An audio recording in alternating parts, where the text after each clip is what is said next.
Pre మార్కెట్కి సంబంధించిన ప్రధాన అంశాలు చర్చించుకుందాం. ముందుగా మిత్రులందరికీ స్వాగతం. ఈరోజు జూన్ 16వ తారీఖు సోమవారం. ముందుగా ఏడిఆర్ సెంటిమెంట్ ఎలా ఉందనేది పరిశీలన చేసినట్లయితే HDFC bank, doctor Reddy's labs IDRs వచ్చేసరికి 2% పైన నెగిటివ్గా క్లోజ్ అయినాయి. ఇవి శుక్రవారం రోజున మన మార్కెట్ క్లోజ్ అయిన తర్వాత మిడ్ నైట్ అనేది క్లోజ్ అవుతాయి కాబట్టి వీటి యొక్క సెంటిమెంట్ అనేది మనం ట్రాక్ చేయడం జరుగుతుంది. Of course Wipro, ICICI bank, Infosys ADRs కూడా నెగిటివ్లో అనేది క్లోజ్ అయినాయి. మొత్తం మీద ఏడిఆర్స్ నుంచి అయితే నెగిటివ్ సంకేతాలు అనేది కనిపిస్తూ ఉన్నాయి.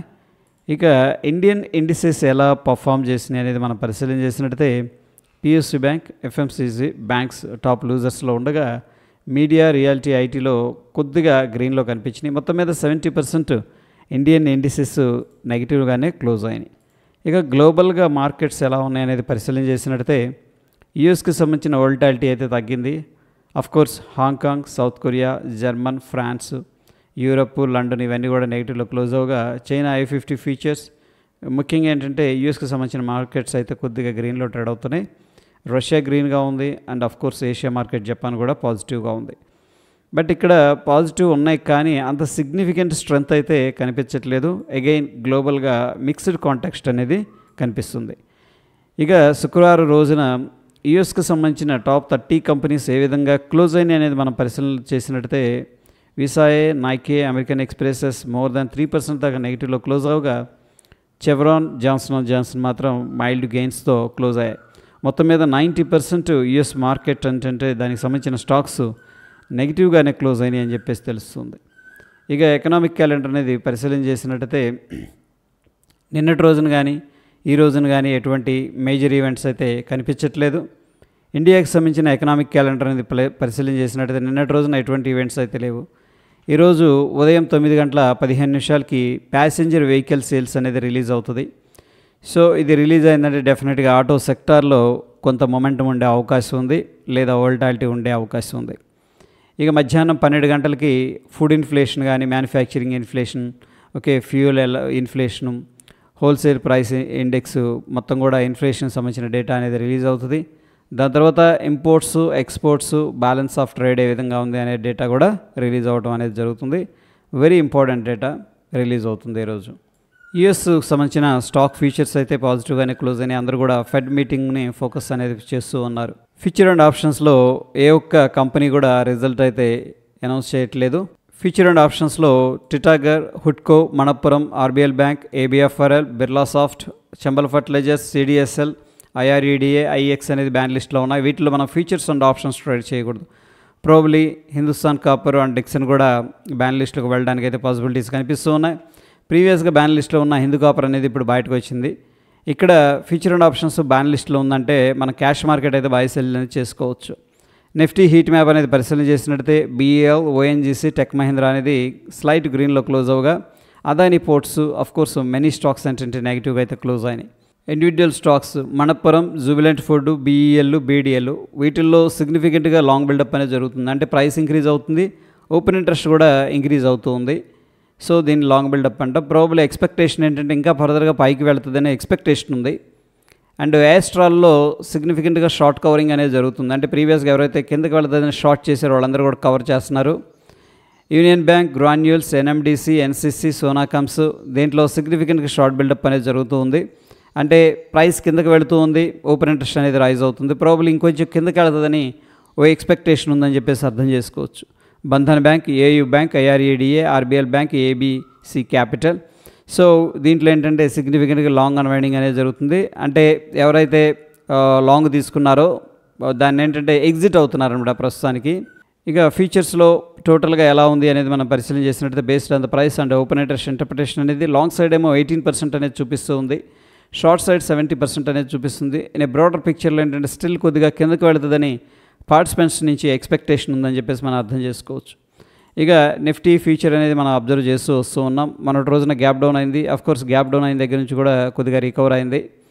Based on the price and open interest interpretation అనేది మనం తీసుకున్నట్టయితే మొత్తం మీద ఇక్కడ షార్ట్ బిల్డప్ అనేది చూపిస్తూ ఉందన్నమాట.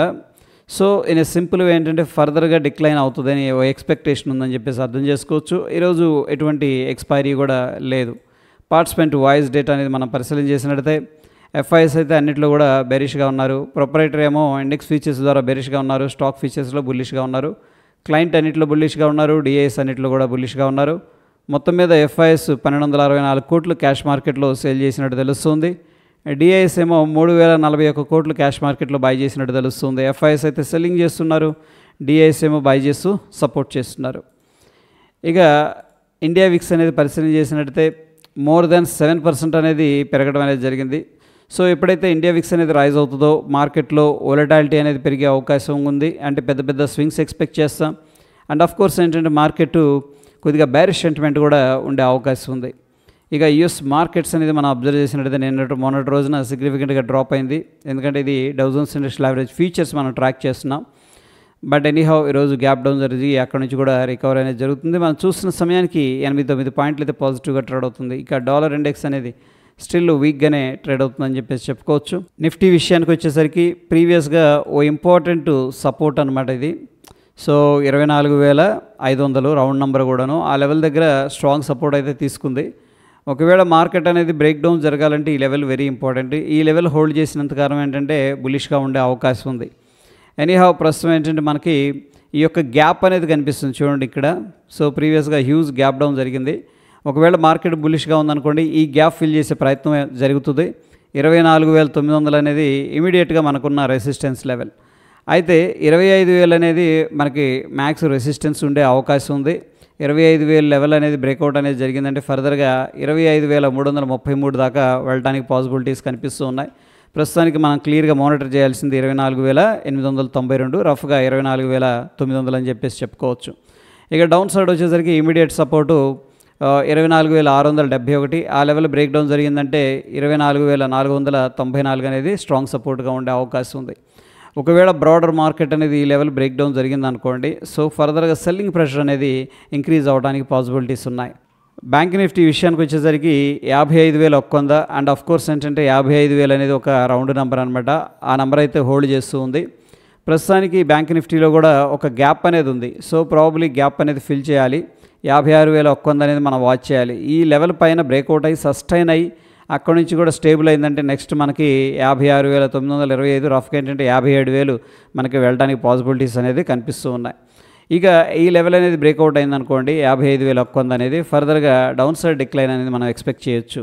ఇక సెన్సెక్స్ కూడా సేమ్ అనమాట. గ్యాప్ అనేది ప్రస్తుతానికి కనిపిస్తుంది. గ్యాప్ అయితే ఫిల్ చేయాల్సిన అవసరం ఉంది. ఇక గిఫ్ట్ నిఫ్టీ అనేది మనం అబ్జర్వ్ చేసినట్టయితే సో ప్రీవియస్గా మార్కెట్ అనేది ఇక్కడ క్లోజ్ అయింది. బట్ స్లైట్గా గ్యాప్ అప్ అయింది. మనం చూస్తున్న సమయానికి గిఫ్ట్ నిఫ్టీ ఫ్యూచర్ 42 పాయింట్స్ పాజిటివ్గా ట్రేడ్ అవుతుంది. నెంబర్ వైజ్గా చూస్తే 24,777 దగ్గర గిఫ్ట్ నిఫ్టీ ఫ్యూచర్ అనేది ట్రేడ్ అవుతుంది. మన నిఫ్టీ ఫ్యూచర్ ఏమో 24,727 దగ్గర క్లోజ్ అయింది.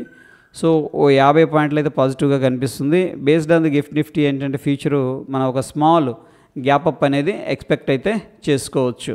గోల్డ్ విషయానికి వచ్చేసరికి నిన్నటి రోజున మనం చెప్పుకున్నాం ఇక్కడ ఇంపార్టెంట్ రెసిస్టెన్స్ ఉందని చెప్పేసి ఆ లెవెల్లో ఏంటంటే కొద్దిగా ప్రాఫిట్ బుకింగ్ జరుగుతుంది. ఎనీహౌ స్టిల్ ఏంటంటే హైయర్ లెవెల్లో ఉంది కాబట్టి కొద్దిగా వెయిట్ చేయాల్సి ఉంటుంది.